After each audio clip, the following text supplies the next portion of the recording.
ফরাক্কা ব্যারেজকে অনুরোধ করব যে আপনারা চেষ্টা করুন ড্রেজিং করবার, যাতে জলটা বিহারেও বন্যা হলে জল বেশি আসলে বিহারেও বন্যা হয়, বাংলাতেও হয়। ফরাক্কার জন্য বিহারও যেমন সাফার করে, বাংলাও সাফার করে। এবার উত্তরপ্রদেশ থেকে শুরু করে, দেরাদুন থেকে শুরু করে, উত্তরাখণ্ড থেকে শুরু করে, বৈষ্ণুমাতার ওখান থেকে শুরু করে চারিদিক দিয়ে জল এসে পুরো বাংলাটা নৌকার মতো নৌকার মধ্যে এসে ঢুকেছে।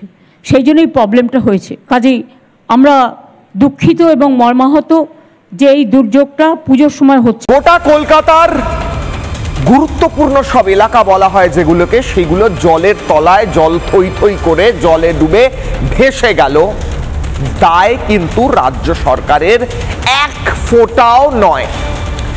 মমতা বন্দ্যোপাধ্যায় মুখ্যমন্ত্রী, তার কোনো দায় নেই বিদ্যুৎস্পৃষ্ট হয়ে মৃত্যু হওয়া, অথবা জলে থই থই করা রাস্তার জন্য, অথবা ফিরহাদ হাকিমের কোনো দায় নেই। মমতা বন্দ্যোপাধ্যায় একটু আগে প্রেস কনফারেন্স করলেন, তার আগে এক্স হ্যান্ডেলে পোস্ট করলেন উত্তরপ্রদেশ, উত্তরাখণ্ড, বিহার যেখান থেকে গঙ্গা বয়ে আসছে, মমতা বন্দ্যোপাধ্যায় বলছেন সেই জায়গাগুলো দায়ী, সেখান থেকে জল আসছে কলকাতায়, তাই উত্তরপ্রদেশ দায়ী। উত্তরপ্রদেশের জল কলকাতায় কেন আসবে? উত্তরপ্রদেশ, বিহার, উত্তরাখণ্ডের জল কলকাতায় কেন আসবে? যোগী আদিত্যনাথ উত্তর দিন, আপনার জল কেন আসছে গঙ্গা বয়ে?